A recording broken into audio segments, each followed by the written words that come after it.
It's not about the money. It's not about the money. And Jeremy and the Daily Wire know that.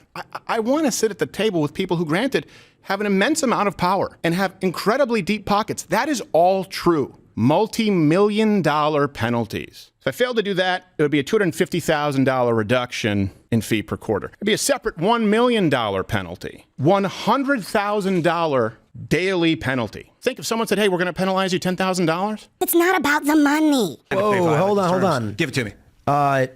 We can check this. Pulled upon who is. The domain for Stop Big Con was registered on 12/12/2022. Whois.com. Stop Big Con was registered on 12/12/2022. Internet sleuths are going to catch him. Crowder announces he left the Blaze and asked people to sign up for Mug Club on 12/15/2022. While many people are struggling to pay for rent and groceries, millionaires squabbling about multi-million-dollar contracts and financial penalties within those contracts seems to be on the bottom of the priority totem pole for those who've been financially devastated in the last 3 years. But even though hyperinflation, the threat of central bank digital currencies, the WEF's desire to control the populations of the world, and a myriad of other crisis situations governments and their public relations lapdogs and mockingbird media want to deploy against us are all very real, the battle for internet airtime and therefore the battle over the minds of the masses is still pretty important. To people who tune in to Tim Pool, Steven Crowder, The Daily Wire, and even CNN, they do so because they want to learn what's going on in the world around them. It doesn't mean they're getting the truth that'll help them navigate the world, but it's probably fair to say that they believe they're getting the truth. So this is an important issue. So regarding this controversy and in a nutshell, Crowder's contract expired with the Blaze, and the Daily Wire crafted a term sheet for a potential future contract with him. Crowder believes that the term sheet, which is being called a contract by many, is exploitative in nature. And we'll get back to that in a minute, but it seems like the bigger picture, the picture that's really not getting the airtime it should, is that the context of this whole controversy is the battle for the country. And I interpret that to mean the battle for the health and freedom of every individual that makes up this country and, by extension, the world. It's the battle for the hearts and minds of people all across the world against the evil ones who want to take control of this world. Here's how Crowder put it. I wouldn't be in the business of attacking other conservatives, regardless of disagreements or personal issues. And I've always explained my logic was relatively simple. I believe that the world was better with more voices out there rather than less, regardless of minute differences, considering the magnitude of the battle that we are genuinely fighting for our country right now. So that's the core of the issue. We are battling for our country against those who want to take our country from us. So it's important that the voices out on the front lines are the voices of those who hate the tyrannical structure and want to stomp out the tyranny wherever it may be found. And then Crowder says something key to all of this. That I believe many of those in charge in the right-leaning media are actually at odds with what's best for you, the viewer, the customer, and more importantly, the country. We here at Mug Club, we thought that we were all in this together, that we were fighting the media, entertainment, industrial complex.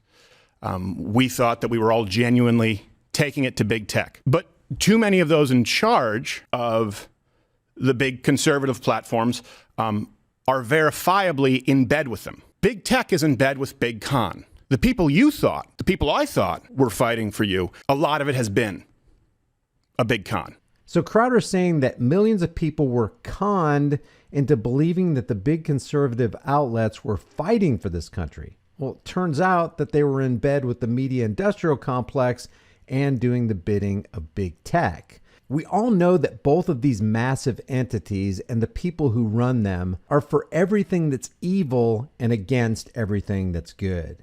And even though these statements are couched in the terms of an exploitative contract that Crowder believes to be immoral, we can't downplay the fact that Crowder believes that big conservative media and mainstream mockingbird media are on the same team. And the kicker is that he's known about this and hasn't said anything about it for a long time. This has been a long time coming. This is a conversation that I've actively avoided, sidestepped, and I've hoped and prayed that it not be necessary behind the scenes for a long while, but that's no longer possible. So Crowder, knowing that big tech, corporate media, and big conservative media have been working hand in hand against the people and against this country for a long time, actively avoided exposing all this evil. Another seemingly important piece to all this is that at the beginning of his video, It's Time to Stop, Crowder opens by immediately plugging stopbigcon.com. So stopbigcon.com now exists to begin with. Regarding stopbigcon.com, during Tim Pool's live stream featuring Candace Owens, this was revealed. Banned. Whoa, if they violate hold the on, hold terms. on. Give it to me. We can check this. Pulled upon who is. The domain for Stop Big Con was registered on 12/12/2022. Whois.com. Stop Big Con was registered on 12/12/2022. The internet sleuths are going to catch him. Crowder announces he left the Blaze and asked people to sign up for Mug Club on 12/15/2022. It was all the fact. Like, listen, I love you, internet sleuths, because this is, of course, was going to happen, and this is the problem: is that Steven has to realize people are smart. Okay, people are smart. They're going to figure it out. Oh, so you happened to look up to register Big Con? Yeah, let's confirm that. What's Stop the Big website? Con. Yeah, I got it right Is here. it There you go. stopbigcon.com? Right now we are 12/12/2022. So this was registered. Stop Big Con was registered before he announced he was leaving the Blaze. Is that what it was? Isn't that so weird? He announced he was leaving the Blaze on 12. Well, look, guys, and again, Crowder will be here on Monday. He can tell us about all of this. I don't want. And then he recorded his conversation with Jeremy 2 months after that. I just want to say, like, we're in the middle as per usual. So is it relevant to this conversation that stopbigcon.com was registered while Crowder was still with the Blaze and weeks before his conversation with the Daily Wire? Crowder says it's never too late for those big conservative media companies who are rolling around in the sheets with Mockingbird media corporations to do the right thing and don't make him have to provide receipts. Now, I'm specifically avoiding naming names or going after individuals in this video because I genuinely hope that those I'm addressing, and you know who you are, have a change of heart. It's never too late to do the right thing. We can all do better. It doesn't have to be this way. And please don't make me have to provide receipts. He says the reason he's doing this is to spare those who might otherwise be locked into exploitative contracts. Here again, he reiterates in other words and in no uncertain terms that many who run conservative platforms don't share the same values and are taking advantage of their conservative audiences. And he says that this has harmed our country. Many, but not all of the suits running the business of big conservative, big con, at best don't share your values and at worst are taking advantage of your good graces. And as I've experienced it behind the scenes, I've watched our country be harmed as a result. Crowder describes a time where he was first starting out when everybody told him there was no conservative market for his content. A time when he worked hard and became marketable. Then the offers and the contracts started rolling in and he didn't like what he was seeing. I went into free agency. I looked over the offers and I saw the clause come out. And I don't just mean unreasonable demands for control, but what I would argue are immoral terms that actually punish conservative content creators on behalf of big tech. Now, this is the core of what Crowder has been trying to convey and keep in the spotlight. That there are predatory elements within conservative media that seek to strengthen their share of the conservative market at the expense of the talented individuals that are getting the short end of the stick by being held hostage to a contract that made them beholden to the unreasonable and whacked out terms of big tech's ever-changing, ever-vague terms of service and community guidelines. He says that these contracts are not just the exception, they're the rule. But this isn't all he's been saying. This isn't just about immoral contract terms. This is about harming the country through a watered-down message that doesn't just take the point off the truth, it demolishes the truth and promotes lies. At the same time, Crowder insists this isn't about money. Go back to the 20-something minute video, 30-minute video. You've never heard me say or write anywhere online that these offers weren't paying enough money. Why? Because it's not about the money. It's kind of unreal to me that the only thing these people can still talk about is the money. The conversation was about conservatism, the movement, and big tech. They keep talking about money. I'm talking about a country. I'm talking about a movement. I'm talking about making a difference. Now, this is kind of unfair and almost borders on gaslighting. Yeah, Crowder is talking about our country and a movement and making a difference. And while it may be true that he didn't directly say that these offers weren't paying enough money, he did talk at length about the money that would be deducted from the contract, which would effectively mean that after the deductions and penalties, they wouldn't be paying enough money. So while he says this isn't about the money, he definitely made it about the money as seen from these clips. Don't sign contracts out there that include multi-million-dollar penalties. If Crowder fails to deliver a monthly content in any month or any of the quarterly content in the corner, including any and all ad reads, if I failed to do that, it would be a $250,000 reduction in fee per quarter. It'd be a separate $1 million penalty for that if you miss a single piece of content. Don't sign something that has another $100,000 daily penalty. Think if someone said, hey, we're going to penalize you $10,000 every day you miss coming into work, you think you'd be stressed? Now, it's really important to keep in mind that these money diminishing punishments are separate from the money that would be deducted for running afoul of big tech. Completely separate issue, which by itself makes it about the money, even though Crowder insists this isn't about the money. That's just not being honest. Money plays a huge part in this.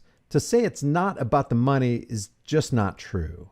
He says that that part is bad, but the worst part is attaching the penalty to having to be advertiser friendly and following community guidelines, or else what you get to take home diminishes even faster. And here's the worst part. Yeah, that's terrible. I just think that's wrong to treat people that way. But here's the worst part. Do not, kids, under any circumstances, sign a contract with people who claim to be conservative, but will penalize you 25% for any demonetization or sponsor boycott. Look, let me read this to you. If any of the major platforms, oh no, sorry, that's the second one. Let me go back to the first one. There's another 20%. It's 45% if you get a content strike. Let's start with the demonetization.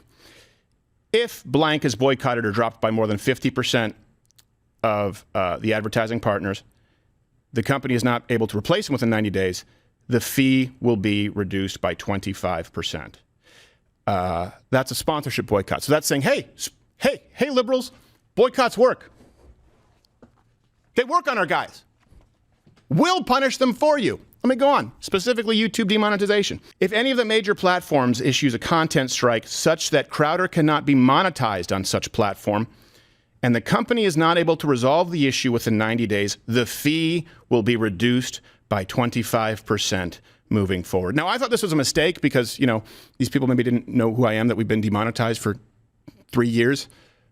No, it was made very clear to me in no uncertain terms. This is what's sent out to everybody. And then if you get a strike, meaning a suspension, another 20%. And then another 20% of it happens on Apple. And then another 10% of it happens on Facebook. And then another 10% of it happens on Spotify. Those in charge, the big conservative, the big con, and it really is the biggest con going right now, they're making it known in their contracts that they will enforce the guidelines of big tech and punish conservatives on their behalf. Don't worry, Wojcicki. Trust me, these conservatives will stay in line. If they get demonetized, we take away 25% of their operating budget. Take another 20% away if they get a hard strike. Hey, don't worry, Zuckerberg. We've got your back. Hope to see you at the UFC Apex. Which, again, makes it about the money. He says this is why he created StopBigCon.com. That's why I've created StopBigCon.com, and you can be a signatory, and our plans therein. At the end of his first video, Crowder welcomes smaller creators who may want his company to produce their shows and promises that his contracts won't be like big con contracts. Now we get to the private call that Crowder placed to Jeremy Boring at the Daily Wire. Let's say it's a kid who comes in with 500,000 YouTube subscribers or something like that, 100,000. Let's say it's some other kid you're paying 6 figures to come in and do it. There's not the penalty of the demonetization or if they're removed from iTunes, Apple, YouTube. Yeah, sure there would. What I'm talking about is you're describing a model for everyone, not just, let's get rid of me here. everyone, if there's a penalty for being demonetized on YouTube, because your business model requires that be a huge component of it, you need to change your business model or this movement cannot work, Jeremy. I can't imagine my show trying to come up and be beholden to YouTube advertiser guidelines, let alone, I mean, honestly, being beholden from a conservative entity with hard strikes, right, being removed, but let alone being advertiser friendly. We know how broad those guidelines are. They might as well just read, don't say anything offensive, and they change them at the drop of a hat. I'm not suggesting that the guidelines aren't terrible. I'm suggesting that if making money off of those platforms is part of how you're justifying the salary you're paying someone, then or the fee I keep saying salary, the fee you're paying someone, then when those go away, everybody loses money. You can't pay the same amount with less revenue. How about you create a different business model? There can be no next me if the people at the top with the financial resources are doing the bidding. That's being the arm of big tech. What you just said is, well, we have to play ball with big tech if we want to make money. Well, I don't. Why don't you guys follow a model like I have and scale it? That's what I've been doing since 2014. You know that. I don't see how anybody can think that this is true. Crowder has been playing ball with big tech. We all have. I'm playing ball with big tech right now by making this video, and you're playing ball with big tech by watching this video and leaving likes and comments. That's just how it works these days. Big tech is how voices like Crowder's and others have gotten so loud. And using big tech like that is a good thing, especially if the message you're broadcasting to a lot of people is the right message. But to say he hasn't and isn't making money from maintaining a presence on big tech platforms is just not true. From 2014 up till about 3 years ago, Crowder was monetized. And some would say, well, he's no longer monetized by YouTube. Therefore, he's no longer making money from YouTube. And that's just not true. When you can tap into an audience of almost 6 million people on YouTube and routinely reel in more than 15 million views a month, this enables Crowder to sell his Mug Club subscriptions and his merchandise. It enables him to increase his email list by leaps and bounds. It's just super disingenuous to say that his model doesn't depend on big tech to make money. I've been trying to make sure, which I thought we were all doing, that we can all flip the bird to Silicon Valley. This is saying we need him and you need to play ball. Bench talent, young talent, they don't get deals like this. So they don't get deals that... They can be wage slaves for a little bit, come over and make a salary and grow their brand. That you then own. Well, I own parts of it. I don't own it. They can, when their contract's up, they can still go out and they'll still be famous. They can keep doing their shows, so go do a show somewhere else. They'll be in a far, far, far better place. You helped make them. No, not longer at this contract. This contract owns it in perpetuity even after the contract. You're paying a lease but getting ownership. That's what this contract is. On the content that we paid to produce, yeah. If it's not about money, as Crowder keeps on saying, then why say this? I want to sit at the table with people who, granted, have an immense amount of power and have incredibly deep pockets. That is all true, to be clear. And by the way, it's something that I want to have on our side of the aisle. Why would you want to sit at a table with people with immense amounts of power and incredibly deep pockets if it's not about money? But he keeps on saying, it's not about the money, and Jeremy and the Daily Wire know that. I want to sit at the table with people who, granted, have an immense amount of power and have incredibly deep pockets. That is all true. There's one more thing that's a little confusing. Jeremy from the Daily Wire says that Crowder called him back and wanted to renegotiate a contract for $30 million a year or $120 million over 4 years. Crowder indicated on Tim Pool that there was no counteroffer. If that's the case, then somebody's lying. In my opinion, here are the major issues. If big tech is in bed with big conservatives, and it's been like that for a long time, then that and everybody in Big Con needs to be outed. It'll never get better. Don't wait for it. That's not what happens. For Crowder to be silent about what he says he knows is to perpetuate the downfall of America and every American. Crowder said, quote, Big tech is in bed with big con. The people you thought, the people I thought were fighting for you, a lot of it has been a big con. And that needs to be addressed. Questions also need to be asked about the registration date of stopbigcon.com. If it was purchased while Crowder was at the Blaze and before he talked with the Daily Wire. That needs some answers. And the accusations by Candace Owens about Crowder being a wolf in sheep's clothing and a liar and a hypocrite and an actor are very serious. And if they're true, then everybody needs to know what kind of person people are dealing with when they support Crowder. If those accusations turn out to be false, then we really need to understand the type of person Candace Owens really is. The bottom line is we need truth to bring clarity to our current national and global predicament. There are psychos who want to take over this country and the world. People need to be able to trust that the voices they tune into are not selling them out as they take their money. If you enjoyed this video, maybe you'll enjoy some of my others. Take a second right now to subscribe to the channel, hit the bell notification icon, give it a thumbs up, and share it with everybody you know. More importantly, leave your thoughts about this in the comment section below. If you want to support the channel, grab one of these hard-hitting conversation-starting designs from the store that you can put on any shirt, hoodie, mug, whatever you want. I'll see you in the next video.